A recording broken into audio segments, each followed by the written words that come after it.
Hey, Nathan speaking, and if you're watching this right now, that's because you're on the NH Fitness Lifestyle channel. So if you haven't been on here before, be sure to click on the subscribe button underneath this video. Also, there's other links on there which might be an interest to you. I'm going to discuss my journey on this video, so let's get started with that. Okay, so let's start my journey then. So let's start back in early 1980s, where it was a summer's day and I was born, and my mum and dad were delighted. At the beginning stages, there's a little bit of teething problems, should I say, where mum and dad said I had a lot of problems early on, problems with my ears, my adenoids and other bits. But I was a healthy baby, and here is a picture of me early on, and as you can see, I'm lying down, I think it's a front room rug there, and looking quite happy. So that's my start of being on the planet. And then throughout that, I had an older sister, which she was roughly almost 2 years older than me, and she used to really look after me. There's a picture early on of me and my sister, as you can see, and here's another one. And my sister used to really look after me, and as a result of that, my mum said it might have contributed towards me not speaking until a lot later than the average child, and she reckons it's because I used to just point to things and my sister used to get everything for me.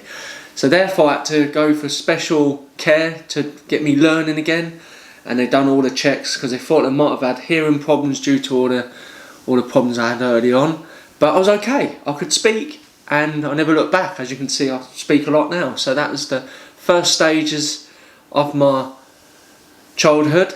Now around about age 6, there was another member of the family, and that was my brother Jonathan, and I've got to admit, I think I might have struggled around this stage because obviously I went from being the youngest to being the middle one, and as you can see, this is a picture of the three of us together. I definitely think that was a struggle around that stage, adapting that there was another member of us, so there's now 3 in the house. I'm now the middle one. I'll probably, on reflection, I'll become the middle child syndrome. And led on to later on, where when I got to around about 10, I was a little bit troubled, where I felt, when I look back, I had a little bit of depression where I didn't really understand why I was here, didn't really used to like sport, didn't really used to have many hobbies. I felt a little bit lost. And then when it got to about 14, in my front room, and I was watching TV, and I think it was the Olympics, I saw people running, and I thought, you know what, I'm going to give that a go. So that's what I started to do, and I started enjoying that, and that gave me a sense of purpose, and it kind of led on to other sport. And there's a picture of me here, with me with a rugby ball, and as you can see, I had quite a slim physique, and I remember when I used to play rugby, I was okay, but I did used to get thrown about everywhere. I used to play football and got into tennis, and was quite good at tennis. And I remember when I first played a game of football, the ball came to me and my first reaction was to catch it, which went down a storm. Everyone was laughing their head off. But yeah, so slowly but surely I got into my career, and I started doing bricklaying. So around about 16 years of age, I got approached by a modelling agent. I couldn't believe it, and he asked me if I'd go along to do a photo shoot. I never had the confidence, to be honest with you, but I thought, you know what, I'm going to give it a go.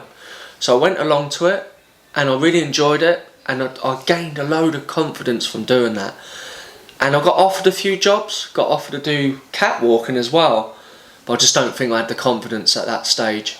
So I turned them down. And it was around the stage when I was doing bricklaying, and I had a job on the weekend. I didn't have the confidence. So then later on, I kind of looked back and I wished I took that opportunity. So I put myself out there, and I joined about 5 different agencies. I started commuting to London, and I took jobs which was given to me, really. The only frustrating bit, I got shortlisted a lot, and they wouldn't contact me if I didn't have the work. So that's what led to me in the end just not doing it anymore. However, I got a lot of success, and I was at the back of music videos, which done really well.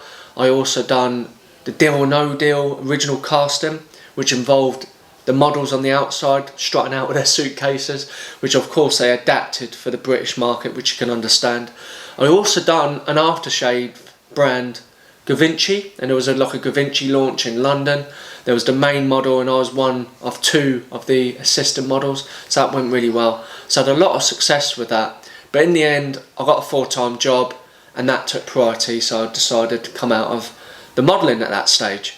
And eventually I got into the hospitality, and I thoroughly enjoyed that. But throughout that, I also done the London Marathon, so that sort of, if you like, that passion I had of running led on to the London Marathon, and I'd done that in a relatively good time. Wanted to do it again, but I didn't quite get in.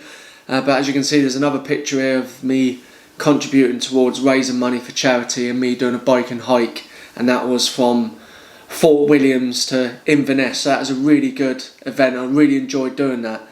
And from there I also graduated, because I was in the catering industry, and I graduated for hotel management. And here's a picture of me with my mum and dad with my graduation outfit on. As you can see, my fashion wasn't the greatest there with my white tie on. Here's another picture of me with the graduation outfit on with white tie, as you can see. Yeah, and then from there I realised I didn't really want to stay in hospitality. I've done a lot of other things from there. I actually done factory work, worked on a farm. I also worked for selling double glazing, done bricklaying, as I mentioned, worked on site with my uncle. So I've done quite a large spectrum of work-based stuff. And something about me, I felt something was missing. Even when I was doing comps and Bankton, I felt like that was a really good job. I was just one down from general manager, and that's what I'd done the course on, was all about being a hotel manager, but I just felt there was something missing. Eventually I got into doing my gym instructing level 2, and at this point I left the hospitality and catering. I went in the call centre and I worked for Southern Electrics, and I remember I achieved everything I could there. I was in the emergency line, and I was on quite a good wage there, but I just knew that I wanted something more. And then once I'd done my level 3, I started training people in conjunction of working for Southern Electrics. I left them and just worked at Southbourne Gym, and as you can see there's a picture of me training people in this particular picture here. So yeah, and then eventually I got on a cruise ship and I worked on the cruise ship, and here's a picture of me with my crew on the cruise ship. I met someone on there which brought me up to Newcastle. Never looked back, I love Newcastle. And at the time my girlfriend's mum and dad said, why don't you stay up here until you find your feet? But of course I loved it up in the gates at Newcastle, and I continued to train people. As you can see there's a few pictures here of me at the gym, and then eventually I got into doing classes. So now I'm going to take you forward to 2013. It was quite a challenging year in my personal life, so I really wanted something to focus on, and I thought maybe I can get into modelling again. But I didn't want it to be any ordinary modelling, I wanted it to be more fitness based. I was looking at an article and I come across this federation, and it was basically fitness modelling, and I thought, wow, that's different. It's not like the usual bodybuilding where it was all about having the biggest muscle. It was more about having a good physique, looking fit.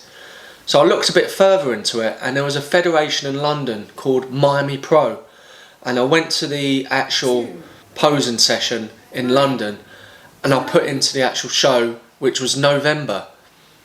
So November come about 2013, it was their Universe show. So there's people all around the world who was actually in it, more people from Europe of course. And I remember I got on stage and I absolutely loved it. Didn't get a place this one, but it was such an achievement just getting on stage. And this is a picture of me in my swimwear. There was 2 categories, so the second category was me in my Action Man outfit, as you see. So I absolutely loved it, and like I said, I didn't get a place there, but it was a springboard for me to doing another show.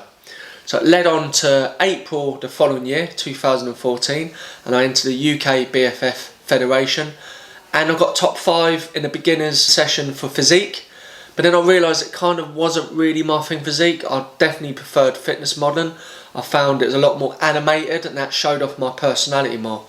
So then I had a good shot round, and it took all the way to 2015 at this point, because I had a lot going on in my personal life, but it was more positive stuff now.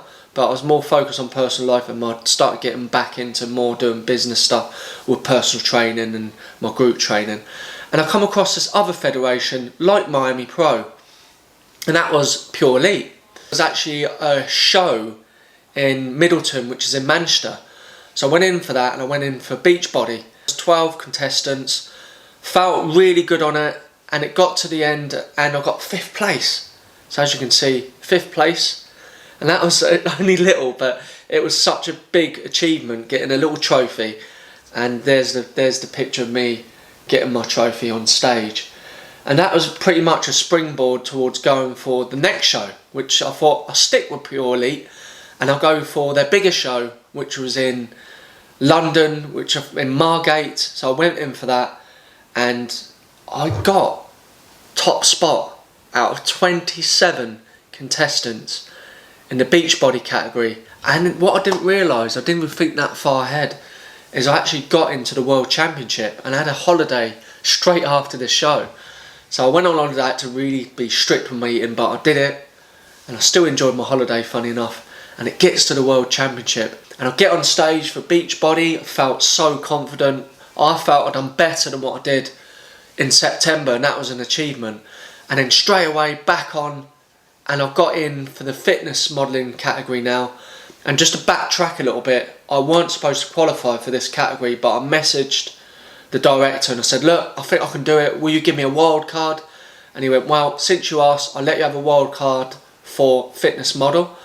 And I've done it, and I felt like I've really done well with that. And it gets to the results, and I got 2nd place for Beachbody, but even greater achievement, I got 3rd place for the fitness model category. And I only got beaten, if you like, by the 2 twins, the Thomas twins, and they look absolutely amazing. As you can see, this picture here of the Thomas twins with myself. And there's another picture here with me, which was a picture from Simon Barnes, which is a really top fitness photographer. And whenever I go to London, I've got a really good relationship with him. So all that journey has led me to where I am right now. And that is what I feel is my duty in life, is to help and inspire. So I still do my one-to-one personal training, still do my group training, but on top of that, I do online videos, I do YouTube videos, I do weekend retreats. I've got the Gorgeous Geordie event, which is all for charity, and it's to inspire and allow people a chance to get on stage. Them particular talks is geared towards creating healthy habits in the workplace. And if you enjoyed this video, be sure to subscribe if you haven't already done so. Please have a look at the link, because it might be something there that might interest you. And I hope you're going to come back to see more of these videos, and thank you for listening.